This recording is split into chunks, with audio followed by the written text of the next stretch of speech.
So just intuitively, I would say yes. So was the study that you did for Ralph Portal, was it just the going on to the sewer or also stormwater? The stormwater was already done years ago. The sanitary sewer is still in the works. We're waiting to hear back from the village where they want to prioritize the system. And let me add another thing. If you do a stormwater system, it does benefit your septic tanks, because if you have flooding situations, your septic systems don't operate as efficiently as they should, plus you could have intermingling of the groundwater or the surface water with the leach field. So, I mean, but that adds points to your funding, because now you're eliminating a potential environmental issue. Gene, here. I'm sorry. This is the exfiltration that was repaired. Here's a pipe here. This is the fabric that gets replaced, but you put lime rock into that trench around the pipe. The pipe is perforated. And then application. X. Say yes, say yes. X. No, say yes. Yes. Never mind. So the pipe is put in place. You get clean lime rock around it. It's a 57 stone, and the fabric encloses it, and that is how you get your percolation through the pipe that it holds it. Now you're in thread. I guess so. Yes. You're discussing that the outfall going into the canal, that Dade County doesn't require checking the quality of the water going into it? That's, I mean, Lynn, and you can answer. No, because once you get a permit, you're going to show in the permit that you're treating your stormwater. So again, the presumption is that you're going to meet water quality standards. It doesn't mean that, years down the line, somebody, if somebody finds an illicit discharge, they can find the source. They may ask, the owner of the system to investigate to see what's happening, but for the most part, none of our retrofit stormwater systems have been required to do any water quality monitoring. And that's also South Florida Water Management? Yes, that sir. is their canal? Yes, sir. The only, I guess, place that would be, I guess, looking for that would be in the NPDES program, where you said, Correct. if you're, level 2 or what? You're in a phase 2 system. So you're small enough that you're not in that category. If you're big, different ballgame. And there's no industrial here. And there's no industrial, that's right. Yes. Well, we've had a couple of isolated spots in the village where we've had depressions in the road, like on 9th Court, Right. and 21st. We We had a swale by the rec center. We actually helped you fix one. Right, and that was the one on 9th, there was depression, somebody on their property. Is that a symptom of possible erosion because of the stormwater issue? It could have been. Hold on, let me. I may have it. Do you remember how we did a report on that? Well, no, in that case, Ninth Court? any of the depressions in the swale area was based on a leak in the pipe. So when we explored it and replaced it, we found that the joint had separated. No. And- That was the one on 109? No, that's that patch. Oh, that Yeah. patch, Yeah. we That was- never fully determined, so it Is could this have the one on been. 9th Court? Yeah, we Or did the center of the road? actual, we had our radar go over that to see Mhm. if there was anything leaking. We did or GPR over it. Any pipe that had settled. Mm-hmm. Well, we couldn't find anything, so that might be a case of, it's kind of hard to determine. We had a similar situation on 121st, although I know there's a drain right there in the corner of, I think it's on 11th Ave, I believe. Bob, you know what I'm talking about? Yeah. Is that 11th Ave? Yeah. Yes. Similar situation with, but once again, that's near a drain. Is that the one, Maria, that you had us? Did we find out that was a water leak? I think there was a water leak. Yeah, it could be, because there From is the a water pipeline. main that That's what I belonged thought. to another So utility. it could have eroded under the street. Correct. Yeah, that's what I figured.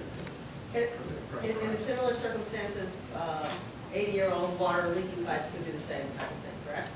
Thank you. Well, with that, ladies and gentlemen, Thank you. If we may, we have a thumb drive there, if you could put in the computer. I'll take care of it. Thank you.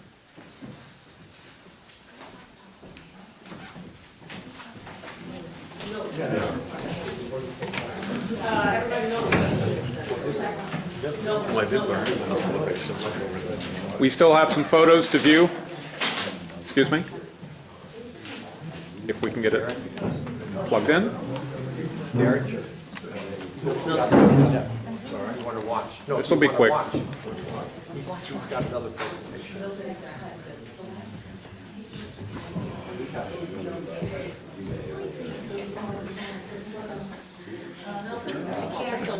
Start at the 2 hour, the top down is only 4. Which one? Starting at the top. Over in the- There. No, I'm filming. Yeah, somebody switch, somebody come over and do this. I'm sorry.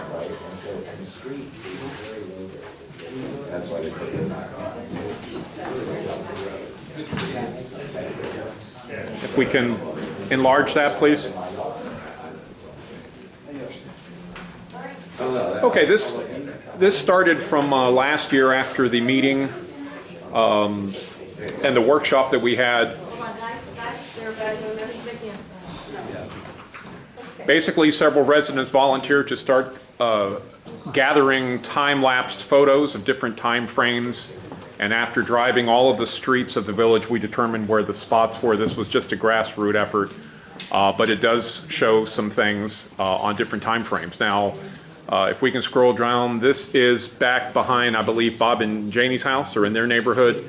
And these are 2-hour time frame photographs. The left side is right after the heavy rain exposure. The right side would be the equivalent of 2 hours later. I think that's looking at 119. And that's 119th Street. If we scroll down, Tracy, thank you.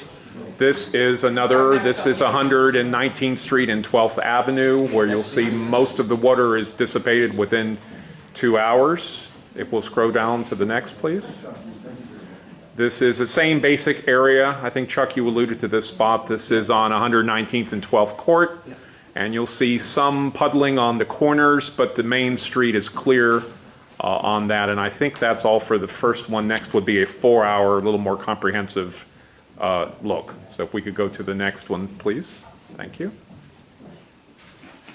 Okay, this first is 115th Street and 6th. Again, this is a 4-hour window where you'll see most of the water has removed naturally, other than the low-lining grade on the right side of the street. If we can scroll down.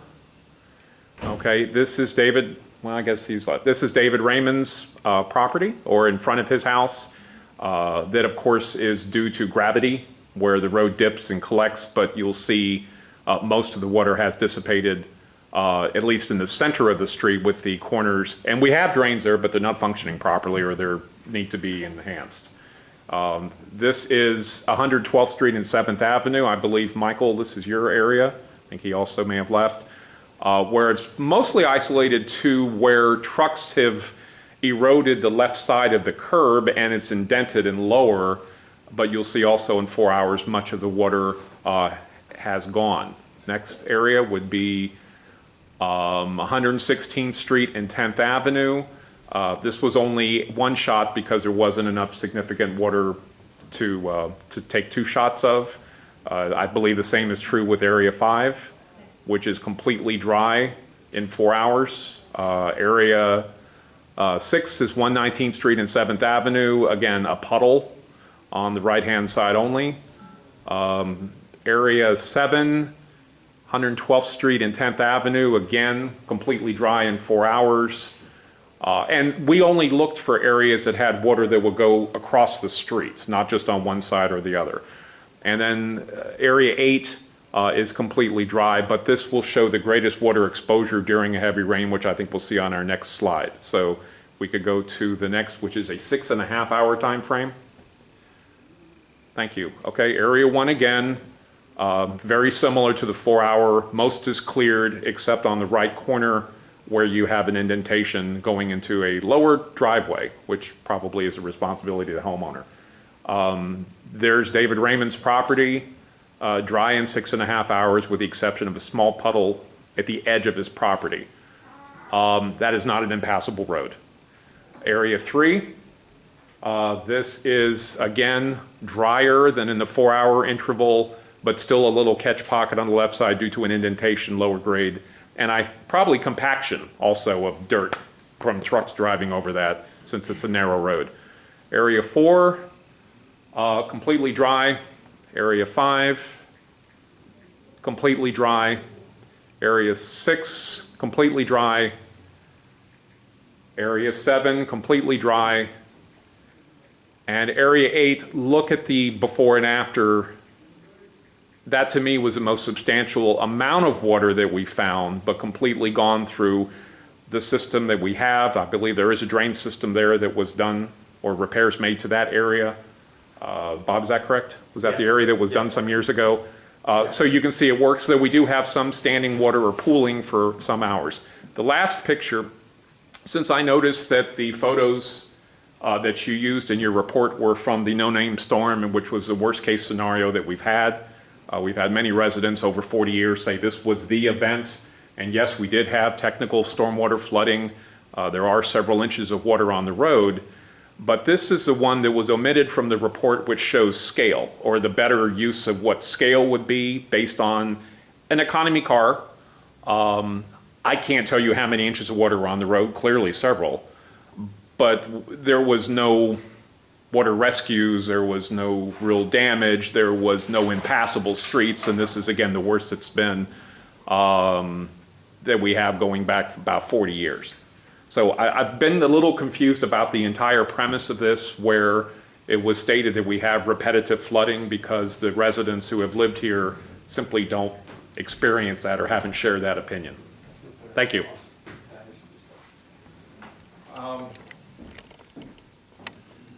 In the report where we mentioned repetitive loss properties, that's defined by FEMA as properties who have filed claims, 2 claims in the last 10 years as for flooding, and that's considered repetitive loss. Was that your total as 2?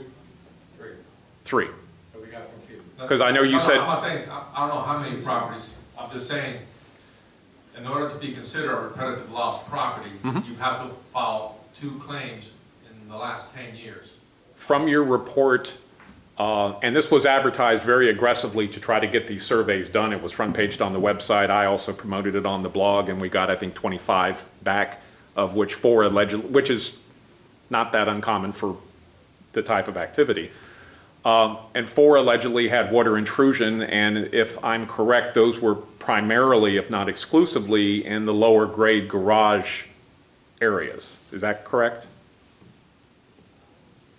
Of the 4 properties that claimed they had water intrusion, it was not in their main home, but in the lower level garage or garage converted. I'd have to look at that and see if we surveyed that particular property, and that could be. That's how I understood it in your survey. It could be the case. Okay, thank you. It could be the case. That's all I got. Yeah, one of them that have repeated claims, which is on the canal, right almost across the street from 113th. When you cross over, it's the first house up in the bridge that show. That particular property, about 10 years ago, we had South Florida, people were complaining about flooding, and they were complaining about, the people on the canal side, that the canal was too high. So we had South Florida Water Management come in, and they took a look at it, set up a program so the canal stays at a certain level, doesn't go up higher than that. But also, too, they went out and investigated, they had their engineers investigate that particular property. And that property is sloped, the ground is sloped towards their house, not away from their house. The lowest part of their property is actually around the foundation of their house. So what happens is every time there's a hard rainstorm, the water from their property flows towards their house and under their house. And I don't, so if we put drains in, I don't understand how that would help that particular homeowner Right, and then- that has been told over and over again, they have to change their property slopes. With retrofit drainage systems, I mean, we always tell our clients that obviously these drainage systems are not a cure-all, end-all, and, the village or any other municipalities, can't go in onto private property and make improvements. Right. If that's a special case where that happens and we do implement improvements along inside the right-of-way, if the residents would want, they can put a drain on their private property. I guess it's up to the village. Say put up dirt on their own cost to make so that their drainage can be connected to the village system. And we've done that in Golden Beach, where we did a pretty massive roadway improvement project with new water mains and new drains and new roads. And some of those lots are pretty big and those structures are pretty old. And like you said, it's not graded the way you would normally grade a new house today, or way, drain your yard away from your building. And we've had to have the contractor go in and put in drains, in critical areas on the lot to get the water out into our system. So, yeah, no, I recognize that. That's different. That happens in a lot of areas. So Can I ask one clarifying point? I just want to make sure I fully understand. The designation that the different, what you're calling basins or quadrants within the village, how many of them are below the 7th grade that require the FEMA, the extra insurance? Basically, are putting this in the entire village, or is it only some areas of the village? according to the map, it looks like the entire village is under the special flood hazard designation. No. Right? Yeah, what's in green represented a good 9% of the village. And that was done prior to your survey, correct? Yes, that's just based on FEMA data. You can look it up online. Okay. You can find it. Thank you. All right, thank you for your time. Thank you. Thank you.